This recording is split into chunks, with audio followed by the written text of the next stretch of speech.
RCR, la red que comunica y une al Perú.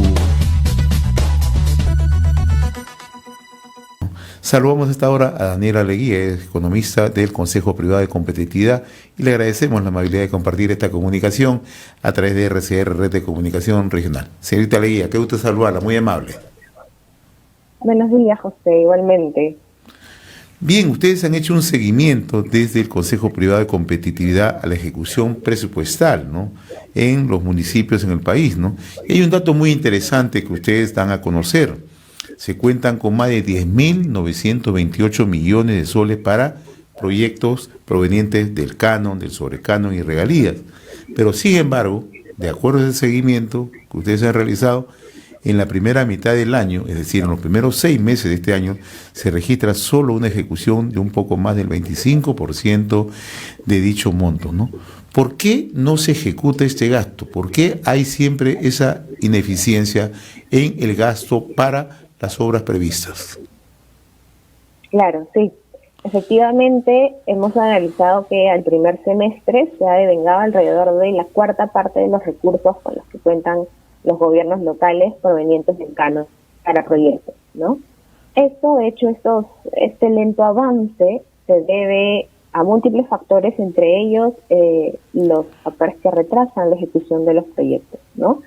Hemos analizado particularmente el caso, por ejemplo, de San Marcos y Chimbote, ambas municipalidades de Ancash, que son las dos municipalidades que cuentan con mayores recursos de canon a nivel nacional y que, por ejemplo, no han devengado recursos en sus principales proyectos, ¿no? Entonces cuentan con un devengado de cero, entre otras cosas, ¿no? Esto no solamente se debe a que no devengan recursos en sus principales proyectos, sino que también existen importantes retrasos, por ejemplo, en la adjudicación de los proyectos, ¿no? En la selección de las obras. Existen también retrasos ya en la misma ejecución por la obtención de permisos. Hay una dificultad, una demora en la obtención de permisos, en el saneamiento físico-legal, en las interferencias, entre otras cosas, ¿no? Pero principalmente hemos identificado que estas dos municipalidades, por ejemplo, no habían devengado recursos en sus principales proyectos, ¿no? Y así la problemática se extiende a todas las municipalidades, de hecho, y se centra, digamos, en pequeños cuellos de botella a lo largo de todo el ciclo de ejecución de un proyecto de inversión.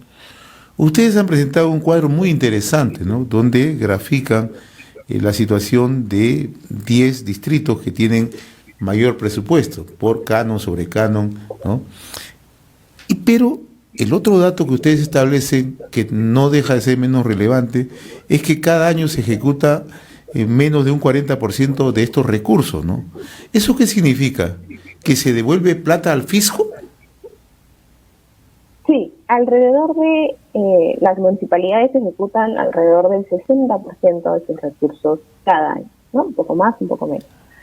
El 40% restante, efectivamente, no es ejecutado en el año en que debería hacerlo. Este 40% es un recurso de las municipalidades, ¿ok? Es decir, si bien vuelve, digamos, al fisco, pero es para que vuelvan las municipalidades eventualmente, ¿no? Es dinero de ellas mismas. Entonces, ellos tienen una cuenta especial en el Tesoro, el cual en los siguientes años, digamos, la composición de sus recursos viene una parte por saldo de balance, que es ese saldo que queda de los años anteriores, viene una parte de los nuevos ingresos que percibían y así sucesivamente, ¿no? Es decir, cada año las municipalidades tienen recursos provenientes de su saldo de balance, que es justamente consecuencia de la no ejecución, la subejecución de años anteriores, ¿no? Entonces, digamos, las municipalidades eventualmente tienen sus recursos. No obstante, lo que hemos analizado es que no devengar este 40% cada año implica un retraso en el otorgamiento de servicios al ciudadano, ¿no? Por ejemplo, un 40% de recursos implicaría no haber terminado la parte de una obra que pudo haber finalizado, o no haber terminado con el expediente técnico de una obra que se tenía programado, entre otras cosas, ¿no? Entonces todo esto ralentiza y finalmente repercute sobre una no provisión de servicios a los ciudadanos, ¿no? Especialmente en distritos como San Marcos, por ejemplo, ¿no? Que cuenta con la mayor cantidad de recursos, pero tiene amplias brechas sociales. Entonces, este costo de oportunidad es bastante alto, no solamente en el acceso a servicios, sino también en la dinamización de la economía a través de la generación de empleo, de la inversión pública, ¿no? Ahora, si bien es cierto, ese es un dinero que pertenece a las municipalidades, pero acaba de señalar algo muy importante, señorita Leguía, el costo de oportunidad, ¿no? Dejar sin efecto la ejecución de obras significa no mejorar la calidad de vida de mucha gente en distintas poblaciones, por un lado. Segundo, ¿no? Generación de empleo que puede generar directamente esta ejecución de obras, ¿no? Esto es absoluta responsabilidad de los gobiernos locales porque siempre se atribuye, muchas veces por desconocimiento, por desinformación o a veces por algún sesgo ya de carácter ideológico sobre el cual no vamos a ahondarnos, siempre se le atribuye o se trata de atribuirle a las empresas y las empresas no tienen ninguna responsabilidad en eso. Exactamente, los recursos son enteramente en las municipalidades, provinciales o distritales, quienes tienen cada año una cartera de proyectos sobre los cuales se plantean metas, ¿no? Y en función de esas metas se arma el presupuesto.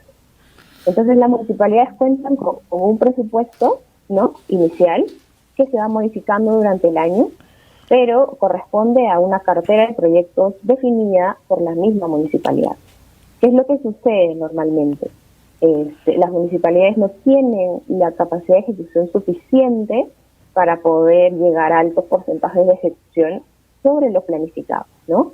Y esto responde, como te comentaba al inicio, a diferentes cuellos de botella que se encuentran, por ejemplo, en la adjudicación. Algunos gobiernos regionales y locales demoran hasta 3 veces más de lo planificado para realizar una licitación, es decir, otorgar la buena pro, ¿no? Ya en la ejecución se encuentran demoras en la obtención de los permisos, las licencias, en la ejecución, como le mencionaba, las interferencias, saneamiento físico legal, entre otras cosas, ¿no? Entonces, toda esa ralentización repercute finalmente en que no se devenguen recursos que se tenían planificados en un año, ¿no? Entonces, claramente es competencia ya de las municipalidades. De hecho, es un conjunto de deficiencias que se encuentran a lo largo del ciclo de vida del proyecto, sumado a que no se encuentran, los recursos humanos idóneos para ello, ¿no? De hecho, un estudio súper interesante de la Contraloría en 2019 es que muchas de las regiones, de hecho hay algunas que incumplen totalmente, los puestos de confianza en los gobiernos regionales y locales no son, cumplidos de manera idónea en función a lo que debería ser, ¿no? O sea, los funcionarios no cumplen a veces con el perfil para estar en el cargo que ocupan, ¿no? Entonces es un conjunto de recursos humanos y ya deficiencias del mismo proceso de inversión que, como tú decías, efectivamente compete a cada municipalidad. Las empresas no tienen nada que ver en esto es únicamente, función de cada distrito, de cada gobierno local, ¿no? Estamos dialogando con Daniela Leguía, el economista del Consejo Privado de Competitividad, ¿no? Antes de conversar qué hacer para mejorar la capacidad en el gasto, en la ejecución, una mayor transparencia, me gustaría un poquito reseñar lo que ustedes han dado a conocer, ¿no? A través de un cuadro bien interesante, ¿no? Que hay localidades, circunscripciones que reciben montos altos, pero su capacidad de ejecución es mínima. Usted hace un momento citaba el caso de San Marcos, que es un distrito que queda en Ancash, ¿no? Tiene 838 millones de presupuesto, ¿no?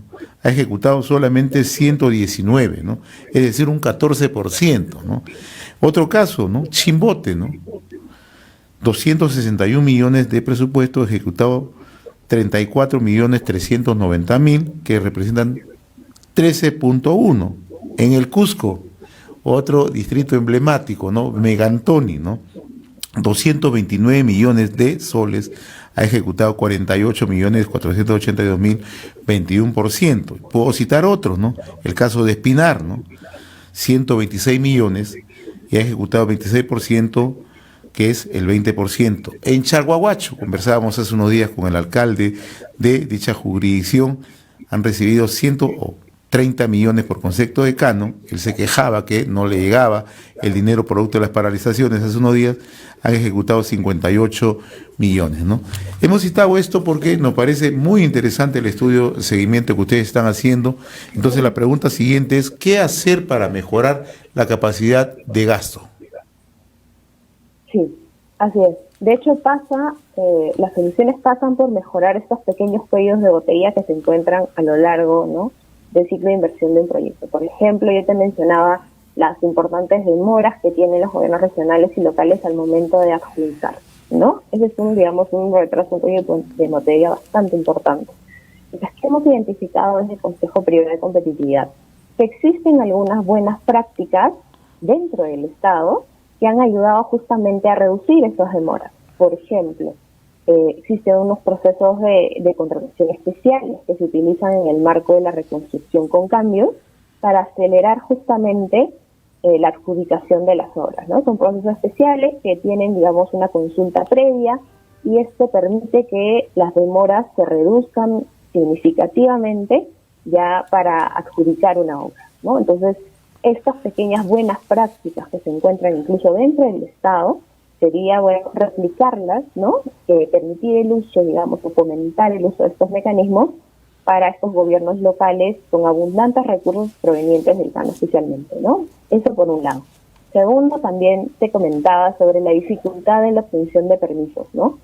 Actualmente existen, digamos, beneficios para la exoneración de la obtención de estos permisos y licencias para algunos proyectos específicos, por ejemplo, los proyectos de Plan Nacional de Infraestructura para la Competitividad, del PNIC, ¿no? Algunas APP, entre otras cosas. Entonces, lo que planteamos desde el Consejo es justamente exonerar estos permisos y licencias a todos los proyectos de servicio público de infraestructura que realicen, digamos, los gobiernos locales. Esto aceleraría, digamos, la parte de servicios.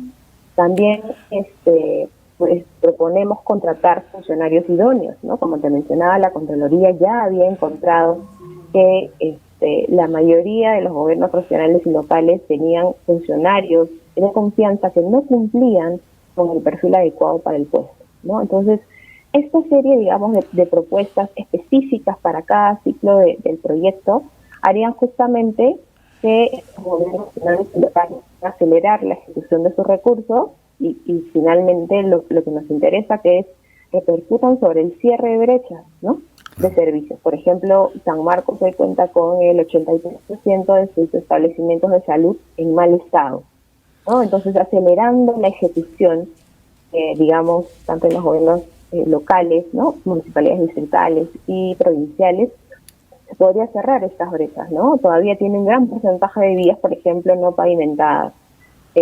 Tienen también en el Ancash gran porcentaje de anemia. Entonces, todos estos, digamos, estas brechas podrían ser cerradas con una mejor capacidad de ejecución de sus unidades ejecutoras, que son sus mismas municipalidades, ¿no? Ahora, interesante lo que plantea, ¿no?, el cierre de brechas, pero esto tiene que ir acompañado con una buena focalización del gasto, ¿no? Si los gastos son verdaderamente, van dirigidos a necesidades de la población, salud, educación, infraestructura, ¿no? Porque muchas veces esto queda en gastos corrientes.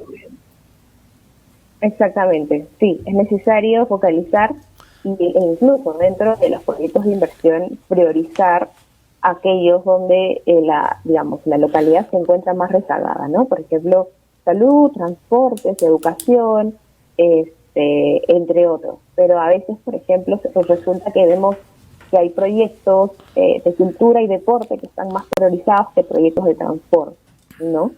Entonces, esto ya responde a la priorización que realiza la municipalidad, ¿no? Como te comentaba al inicio, cada municipalidad tiene esta cartera de proyectos, de hecho, que selecciona dentro de su programación multianual de inversiones. Es decir, prioriza ciertos proyectos sobre otros para un periodo de 3 años. Entonces, ¿qué sucede? Que muchas veces también encontramos que la calidad, digamos, del gasto no es la que se esperaría, ¿no? Se esperaría que justamente se prioricen proyectos de salud, proyectos de educación, de transporte, especialmente de transportes, digamos, que es lo que directamente le compete más a los gobiernos locales, ¿no? Los proyectos de salud tienen, digamos, una función más específica para los gobiernos regionales. Pero incluso así encontramos que muchas veces, como te decía, se invierte en losas deportivas, lo cual no está mal, pero hay que priorizar, digamos, los urgentes servicios, los básicos, ¿no? Al inicio. Daniela Leguía, yo muy agradecido, muy reconocido por esta comunicación a través de RCR, Red de Comunicación Regional, ¿no? Y vamos a seguir abordando este tema, ¿no? Y felicitaciones por el seguimiento que están haciendo, que nos permite conocer, ¿no?, la capacidad de ejecución de gastos, ¿no?